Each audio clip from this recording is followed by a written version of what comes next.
And welcome everyone. Thank you for sharing where you're coming from today. I see strong representation from South Asia and Southeast Asia. So thank you for joining us in your evening, and welcome to everyone joining us from other places uh, around the world. So I want to share a little bit about IDEO and last mile money. So on the next slide, we'll talk a little bit about the history of IDEO. So IDEO is a global design and innovation company. About 40 years ago, we began using human-centered design to develop innovative products and services. And we use four lenses in human-centered design. We start with people, and by asking what is desirable, is what do people actually need and want? And we've learned over and over that the best way to deliver extraordinary outcomes is to deeply understand what people need and want and partner with organizations who use those experiences in whatever ways that are best designed with people's needs at the center. Another question we ask is, what is viable for a business, organization, or a system? We practice strategy as a creative act and design strategically. When we do that, we're able to turn strategy into breakthrough products and services that drive growth. We also ask, what is feasible? What is possible? And making things essential to how we advance our thinking, getting tangible throughout the design process and iterating constantly. And we extend our maker mindset to entire organizations, helping them build their creative capabilities as well. Another question we ask is, what is responsible? This is very timely for today. We all have our own impacts on our environments, our communities, our cultures, our social systems. And we know that by minimizing harm and designing more ethically and responsibly, we can improve what's broken at many different levels. So when these four lenses come together in combination in human-centered design, we believe that great design can answer some of our biggest problems and create impact. Another note here is that human-centered design has led to the design of the first computer mouse, the first laptop computer, new types of financial services, and new types of other products. And IDEO has helped to transform not only products, but also entire businesses and industries. So this has led us to Last Mile Money. IDEO launched Last Mile Money in 2019 as an innovation program that focuses on connecting underserved communities to the digital economy. We share some of the problems that we solve for. We believe that digital products and services can benefit low-income people if they are designed for them. And we know to do this well, we must improve access, those on-ramps and off-ramps to convert physical cash, digital money, and back. We know from experience that if low-income people especially don't have access to their money, they will not trust it. And we also know that agents, digital agents, financial agents, merchants who serve as agents have been a critical gateway to the digital financial system built on relationships of trust. And lastly, we must build better digital experiences that help people build their confidence, their digital confidence to navigate the new digital world and to build digital financial confidence. And that's what today's about. And this is what led us to the creation of the Financial Confidence Playbook. Before we introduce the playbook, we must give credit to our many partners, some of whom are in the webinar audience today. Last Mile Money is a collaborative network. We design, co-design with our partners on the ground in market. And we've designed a number of innovative and impactful solutions, over 100 prototypes with over 50 partners. And a lot of that is captured in the playbook that you'll see. And together over the past 4 years, we've reached over 11 million last mile users collectively with our extended network. Now, today we are here to celebrate the launch of the Financial Confidence Playbook. And over the next 20 minutes, we'll unpack the playbook, explain why we designed it, who we designed it for, and do a walkthrough of the website so you can understand how to better use it yourself, whether you're an individual, in a team, or in an organization. And we'll share those insights and learnings so they can also drive your usage of the playbook. So with that, I'll hand it over to Anu. Hi, everyone. Thank you for being here. I'm Anukriti. I'm a senior interaction design lead with the Ideal Last Mile Money team. And today we are here to share a little bit about why we designed the playbook. And as John mentioned, we'll do a quick walkthrough of it as well. So let's get started. Let's do this in the IDEO style. So at IDEO, we love telling stories. So before we tell you more about the playbook, we want to begin by sharing some of the stories we heard in the last few years.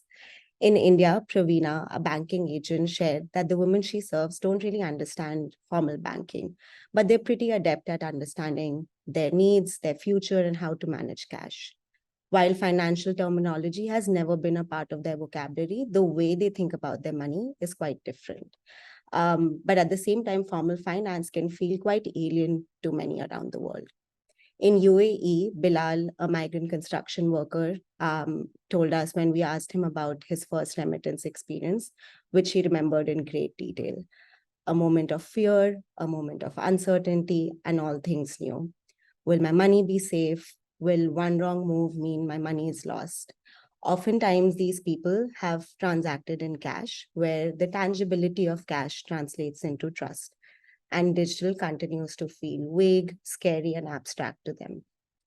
And then moving on to Indonesia, and we take the case of Yasaka, who reminded us that her digital is very different from our digital. The one smartphone that she has in her household is shared with her husband, and she often uses that one feature phone, a very basic mobile device used for performing the most basic functions.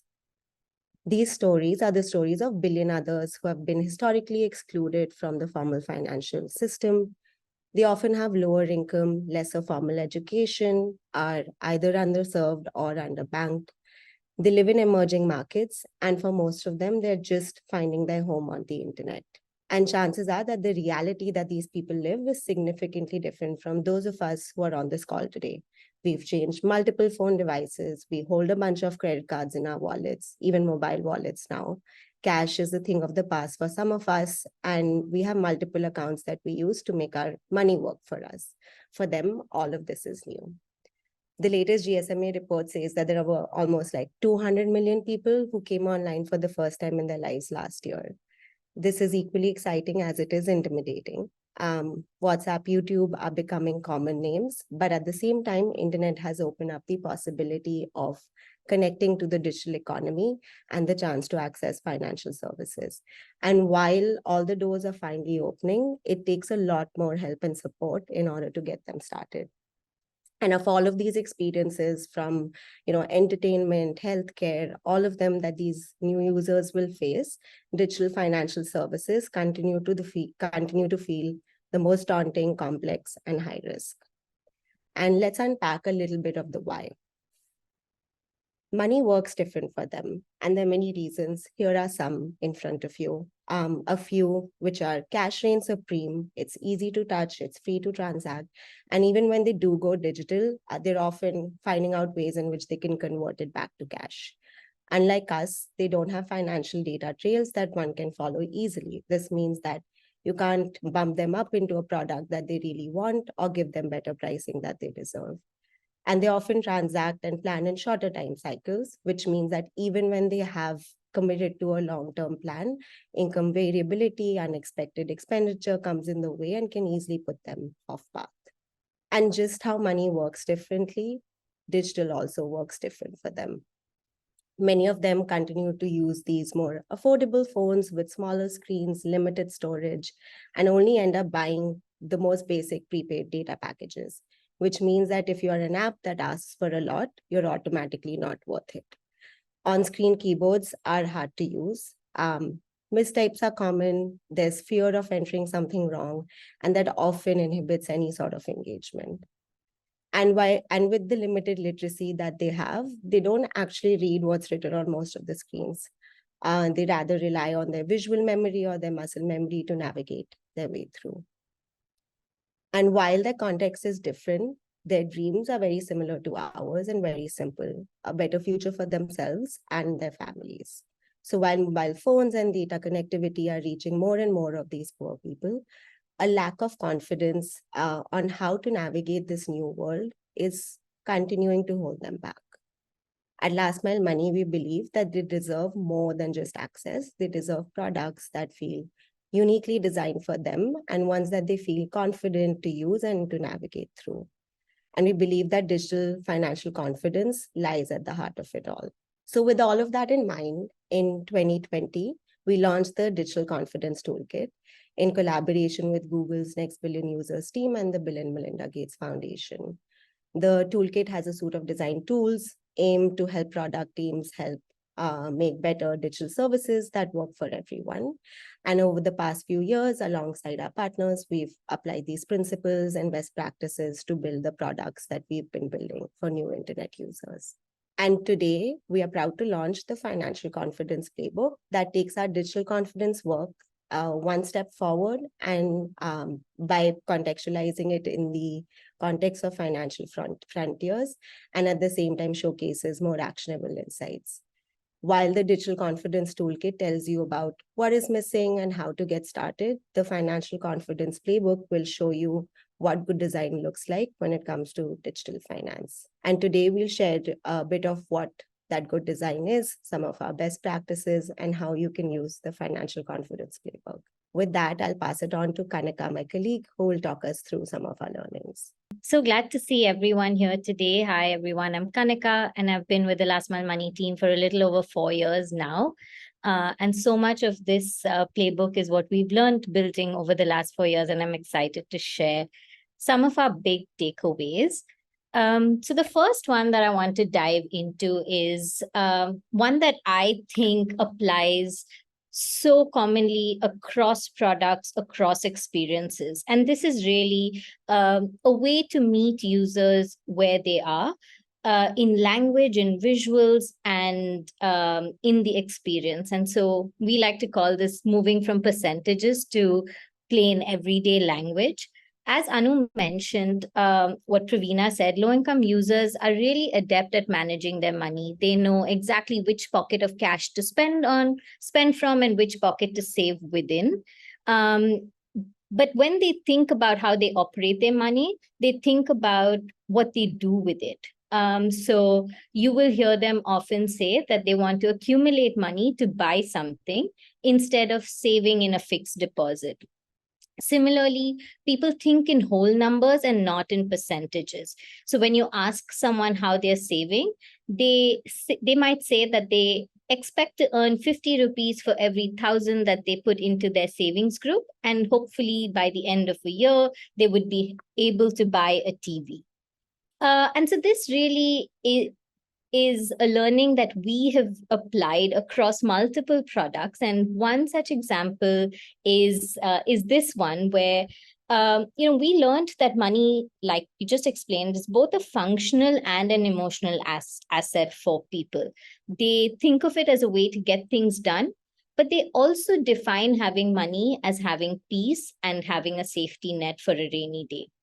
So here's an example of how we helped users visualize the life they wanted with money that they could save. And so you'll see visuals of objects, events, and things that they might want to save for as a goal for their family. Similarly, the power of visuals, images, and metaphors goes a long way in building familiarity and association for people. And you might have heard this before as well, but just reiterating here that the shopping cart that we're all so familiar with, that we've used in large supermarkets and department stores, is really not an artifact that many people, especially in rural areas, but also in smaller towns, use. They tend to use the shopping bag when they go shopping. And so here, while designing with a rural Indian e-commerce product, we changed the shopping cart icon to a shopping bag icon. And this was specifically designed for rural women in India. And this just makes me want to share with you all what we learned as product managers and designers, is that we learned to repeatedly step out of our known mental models to try and understand how people who don't live in similar contexts as us operate and make decisions. That takes me to our second big insight.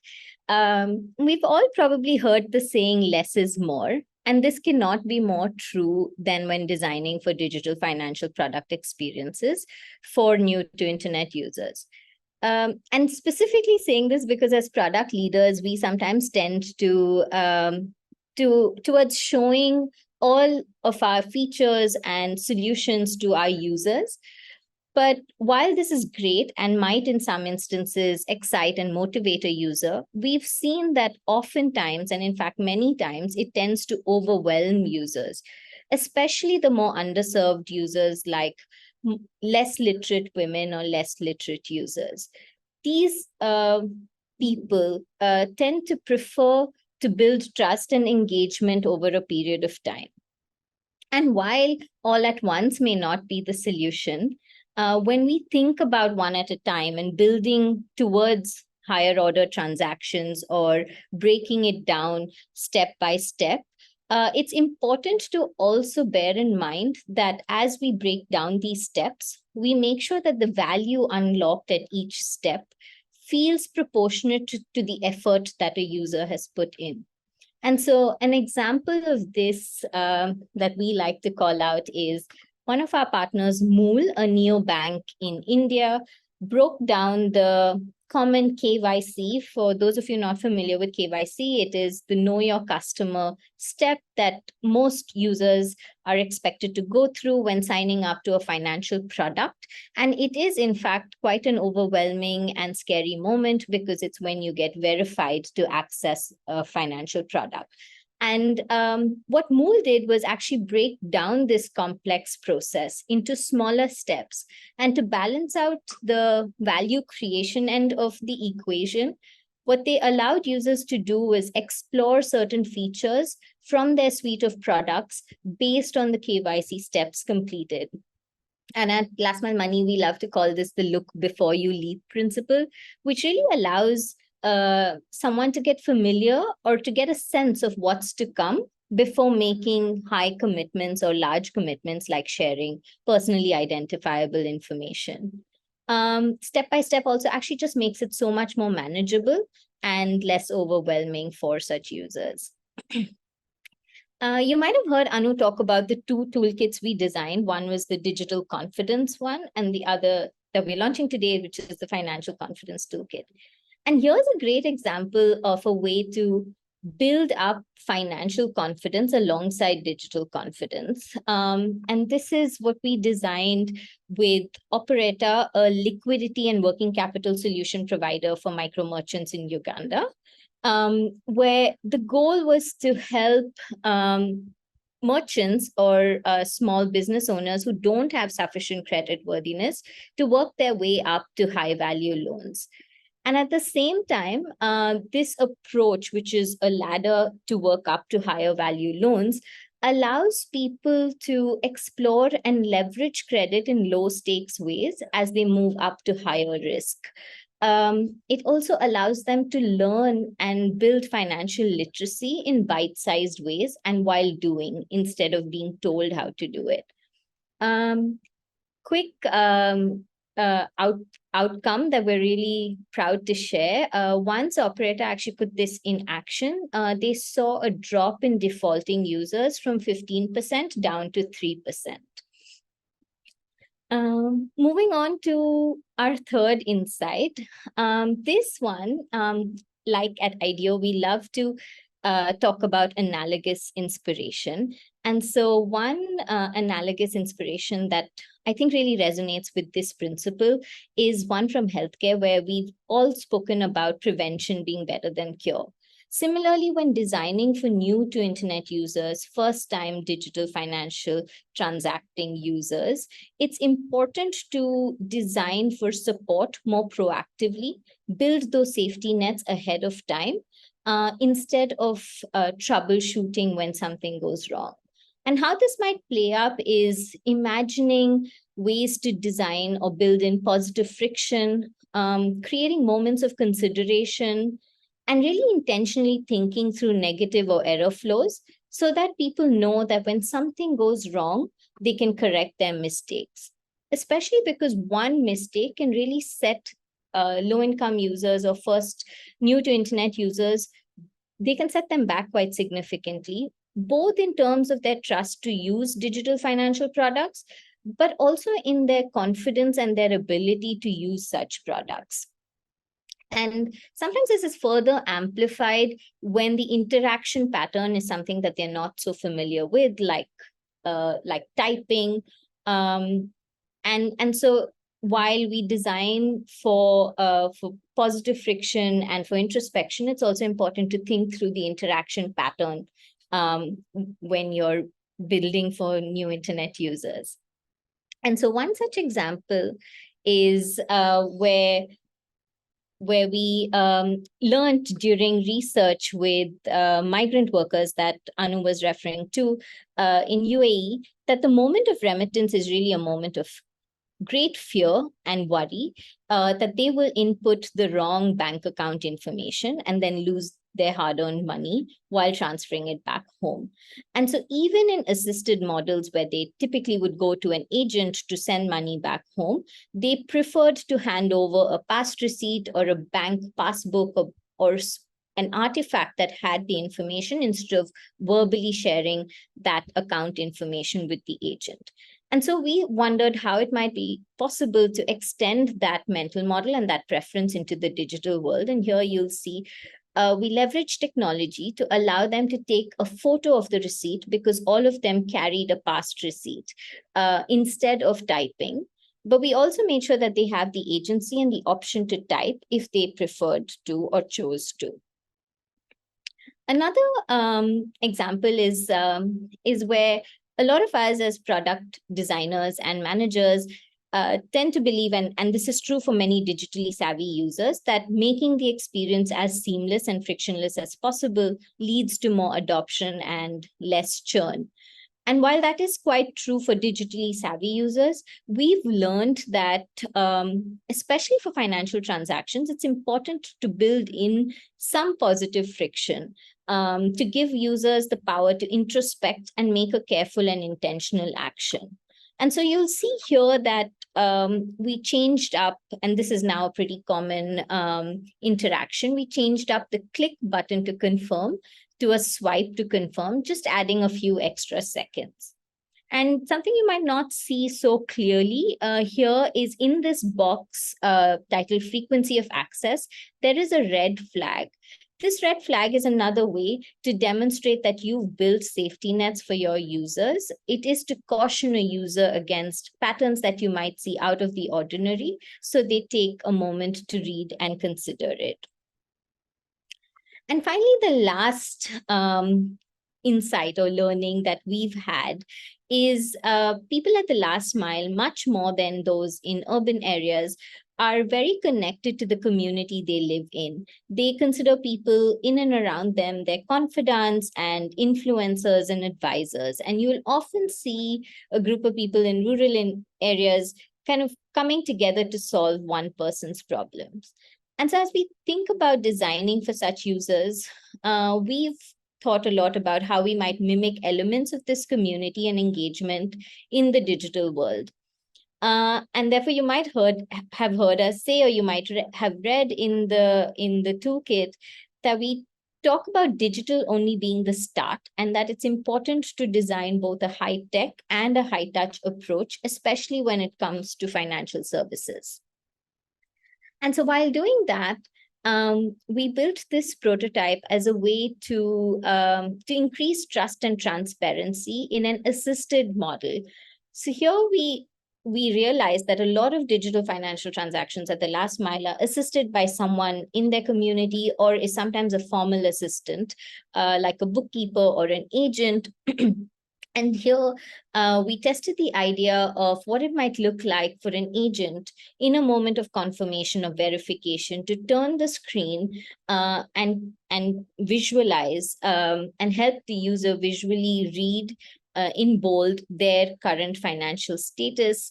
And this way, the customer will feel supported and involved, and there is a level of transparency in information sharing. There could be multiple ways to verify. You could add an OTP at this moment. You could have a verbal confirmation through voice. You could have a moment where you share an SMS and receive a a confirmation through a link on the SMS, but there are ways to extend that assisted mode and an interaction there. And finally, the last one is when we designed a credit product in Pakistan, we learned that credit can sometimes be scary, especially in Islamic countries where there is a need for credit to always be Islamic compliant. And so we built in a moment for a mufti who is considered a religious leader in the community to credibly, certify that the product is actually Islamic compliant. And this way, people were more willing to try the product and trusted it more because they heard from a community and religious leader. These are some of our big insights and learnings. Now to the more exciting part of it that I'll hand back to Anu to take you through how you can navigate and use the playbook. Back to you, Anu. So for some of you who may have accessed this playbook in the last couple of weeks of our launch, it may have felt like a lot and tough to get started with, and we don't blame you. And for those who are just starting afresh for the first time today, this might be a great way to get a better understanding of how to navigate. In particular, this particular segment looks at key building blocks of our website and our playbook and what it might take for you to start using this in your own product processes. So the playbook is originally designed with ideas and approaches from products at various stages, from pilot to scale. It contains a lot of our go-to design principles, UI, UX interactions, and things that we've learned when it comes to designing for these specific last mile communities. So hopefully there's something here for everyone to take something out of. In particular, we've designed the website to be split across two particular sections. The first one is around use cases. So think of use cases as the financial product or service you're bringing to your user. All these pages will tell you how to make your use case a bit more last mile user aligned. And then in product flows, think of these as moments in a user journey, and they might be true irrespective of your use case. So these pages will give you inspiration on how to solve for some of the common challenges. And then when you look at the way we've set up each of these use case or product flow pages, you will see some building blocks that are common across all. So when you jump into one of the pages, the first section you'll see is a unique need of the user. In particular, these are things that are top of their mind. Think of those as our highest level synthesis of what this user needs when they're looking at your product. Moments that matter cover key pieces in the journey to design for. These are critical for success, and these, according to us, are the most important for you as a product person to think about. And then when you double tap into any of these moments that matter, you will see a page that comes up that covers principles, broad principles at a glance that are important to keep in mind. And then some principles in action, which we showcase through visual inspiration. A lot of those inspiration come from prototypes, products that we've tried, but they're also external inspiration for things out in the world that we love and are inspired by. So that's broadly the structure of how each of the pages is structured. And we also have a financial confidence playbook Figma library. And in this, you'll see end-to-end flows of most of the products we are speaking about. In particular, the idea here is that you can see what comes before and after any of the inspiration that you might have liked on the website. And some important design considerations before you go into exploring by yourself, and we'll also do a walkthrough right now. The first one and most important one is that digital isn't the only answer. While the playbook does talk a lot about digital inspiration, we believe that digital is not the only answer when it comes to designing for a really inclusive financial system. So as Kanika mentioned before, think about hybrid approaches, think about online setup, and think about ways in which digital technology might also be producing unintended consequences for those who are vulnerable. The second one is to design for multiple interaction modes, especially when it comes to users who don't use smartphones or who have limited literacy. We also have a page in the playbook, which is called Conversational Interfaces, and it covers a lot of USST, IVR, and chatbot flows, just to help you get started on that. And then finally, use all of this as just as inspiration. Stop here, don't start here, but don't stop here, which means don't copy paste. Use this as a way to learn, to get inspired with it, to build on top of it, and don't use it as a shortcut to understanding your users. And with that, we'll do a quick walkthrough of the playbook, and we'll launch a little poll on the webinar, and we would love to hear which of these pages you would like us to do a walkthrough of. So coming to the playbook, this is what the playbook looks like. Access it via your phone or your desktop. The homepage, of course, covers some key takeaways and what the playbook is all about. But as you can see, you'll see use cases over here and product flows over here as well in the top navigation. But you can also easily access this from the homepage itself. I want to get into discovery and onboarding, which is a part of a product flow. And while this might be relevant to most products, which is why it's here. And let's talk a bit about how this page is set up and some of our key learnings here. So discovery and onboarding, of course, is a big moment, right? Like discovering a new app and onboarding for a new user might be very intimidating. There's unclear value propositions that apps often aren't very clear about. There's long sign-up flows, and all of that can feel very confusing and daunting for a last mile user before they get started or even build a relationship with the product. So when you're designing a discovery or an onboarding flow for a last mile user, think about the key things they are thinking about. And mostly what that looks like is whether this product is for me. How can I try this without overcommitting? How can I do this without spending a lot of my money how can I do this without putting in a lot of effort? How can I trust this new product that I just heard about from somebody I know or just happened to chance upon it on the internet? And why do you need all of this information you're asking me for? Are you going to keep it safe for me? And how does all of this work? How do I get started? Where do I click? And where should I go? And then when you scroll down, you'll understand moments that matter. And amongst discovery and onboarding, there are 4 key moments that we've highlighted.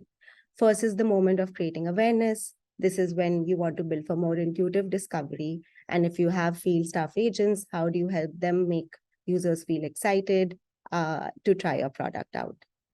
Then comes launch screens. Oftentimes, we forget how important these are. We've seen partners just build like a couple of different solid launch screens and really increase conversion on their apps. But this is the first impression. This sets the tone for the rest of the experience. Then comes know your customer flows and sign up flows. And of course, all of us want to know everything about our users before they get started. But compliance can often feel super daunting, high effort. And how do we think about making it more convenient for these users? An initial setup, whether think about points that you're maybe setting up a new plan for yourself as a user or setting up a new storefront, all of them require many, many steps and customization as the user goes. So how can you guide them through that initial setup experience and those critical first steps in a way that they feel successful moving forward? I'll click into one of these and then we'll explore some principles through that. In the KYC and sign up flow, a few principles to keep in mind is to build for progressive KYC. Think about ways, and Kanika mentioned this, how you can break KYC up into shorter flows.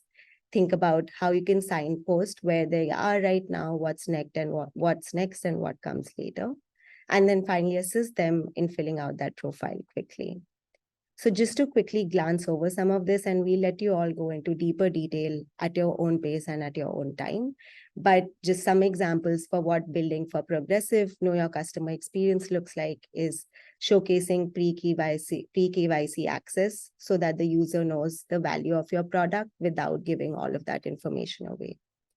Kanika spoke about the Mool example where they break KYC into different pathways to get the user to complete it. Signpost what's next, where they are and what comes later. There are oftentimes long flows. How can you build trust from the very beginning before asking them for all of that information, show them ways in which they know what's bite size and what comes after what they do. Maybe even small interactions like a progress tracker can go a long way. And finally, assist users to fill out their profile in quick and easy ways that don't feel high effort, from making your forms look simpler and easy to type into, to thinking about who else can help them fill this up, and it doesn't necessarily need to be just them. These are just some starting ideas on discovery and onboarding. And if you look through this in your own time, you'll see some more inspiration come up. And just wanted to leave us on this note where we wanted to say that some of these inspirations that we share might feel simple and easy to embed, but we've seen many last mile apps in the past few years, and the experience is still quite broken for many of them. These small changes can go a long way in building for usability and for impact. A lot of these ideas are tested and tried. Our partners have implemented them. Most of them are in the market and they're creating some sort of impact for last mile users. We've put this all together in a playbook so that you don't have to start from scratch every time you design. And we want everybody who shares the same vision of financial inclusion for all to get this done in some way or the other.